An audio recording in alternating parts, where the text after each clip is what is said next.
Hi mga mi! Samahan nyo naman kami sa aming panibagong ganap ngayong araw. Isang linggo na yung nakalipas na namalengke ako, kaya ayan na lang yung laman ng freezer namin. Akto naman sumahod na yung aking asawa, kaya naman mamamalengke ulit tayo ng good for 1 week na stock namin na ulam. So tapos na nga rin pala akong maligo at maglalagay lang ako nitong sunscreen. Napakadalang ko lang din talaga maglagay nitong sunscreen kasi tamad na tamad din talaga akong magpahid ng kung anong anik-anik dito sa mukha ko. Pero dahil nasa mood naman ako, dahil hindi ko kailangan magmadali kasi mayroon namang makakabantay sa kambal namin yung papa nila. Maglalagay na nga rin pala ako nitong lip tint para naman hindi tayo masyadong maputlatig. Suot ko nga din tong bago kong damit pambahay at grabe, sobrang nagustuhan ko talaga ang terno na to. 99 pesos lang ang terno na yan, pero napaka-comfy isuot at pwedeng-pwede na nga rin yan panlakad. As usual, kasama ko itong sa Ate Megan at Kuya Zaiden sa pamamalengke. Kadating namin dito sa palengke, dito kami unang pumunta sa mga bilihan ng isda. So talaga ako unang pumupunta kasi doon sa meat section, manok lang din kasi talaga yung bibilhin ko. At bumili ako nitong 1 kilong isda pang prito namin. Alam ko anong tawag ng isdang yan at bumili din ako ng ganitong 1 kilong isda. Bibili nga sana ako ng shrimp, kaso sabi nila Ate Mega na wag na daw kasi eto na lang at tutuin ko nga daw parang pang calamares. Pero hindi rin mawawala ang isdang to pang sabaw namin. Bili na nga rin pala ako ng 1/4 na tuyo tapos isang tray na rin ng itlog. Isang tray na itlog na yan ako pang 1 linggo lang din namin yan. Ito din kasi yung kambal namin ako, napahilig na rin talaga sa pagkain ng itlog lalo na kapag kanilaga. Tapos dito naman kami sa meat section at bumili lang ako ng 2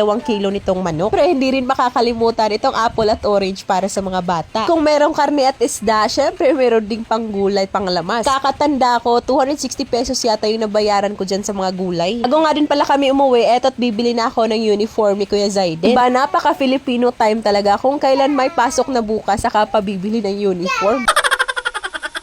Kailan din talaga at nakabili pa nga kami itong uniform niya kasi kadalasan pa naman ubos na talaga. At sana lang din talaga hindi na mag-iiyak ang batang to kapag lumabas na ako sa classroom nila. So ayun na nga, pagkadating ko sa bahay, eto na nga pala lahat ng napamalengke ko at nasa 1,700 plus yung nagastos ko dyan. Kumpleto na rin naman na kasi meron ng gulay, prutas, karne ng manok, isda, tapos meron rin isang tray na itlog at tuyo. So una ko nga palang inasikaso yung paglilinis nitong karne ng manok at isda para na rin mailagay na agad sa freezer. Nga din pala sa mga nagtatanong bakit hindi ako bumili ng karning baboy kasi yung asawa ko hindi siya kumakain ng karning baboy. Tapos yung mga bata naman, kumakain naman sila kaso konting-konti lang din talaga. First time ko nga din pala bumili ng ganitong isda. Ano po ba yung masarap na luto sa ganitong isda?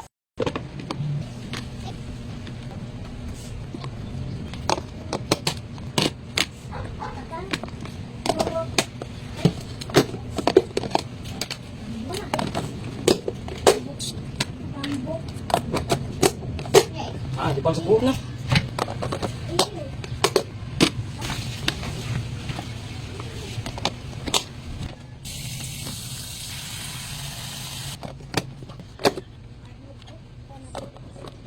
Diba, 1,700 plus pesos mo. Kung wais na misis ka lang, aabot ng 1 linggo yan. Meron din kasi kami mga pinamiling canned goods, yung mga pang groceries, kaya abot din talaga sa amin ng 1 linggo yan. Sa akin, sulit na yung 1,700 plus ko. Leafy veggies, para to sa mga sabaw na ulam namin. Tapos sa mga panglamas naman, yung mga pinaka-basic ko lang din talaga na ginagamit. Tapos ito namang itlog para sa madali ang luto ng ulam o kaya pang almusal.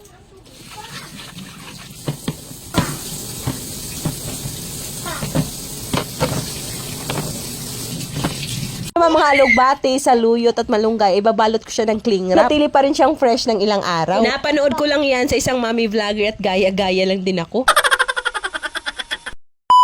Tingnan nyo to, meron akong bagong terno pambahay. Ayan! Cute kayo! Cute kayo, ginahan kay Cook. Ang presko niya, mi. Sobrang presko niya sa pakiramdam. Tapos maganda yung tela niya, hindi siya mainit sa katawan. Ang cute lang! 99 pesos ko lang to nabili, mi. Ayan, oh, ang cute.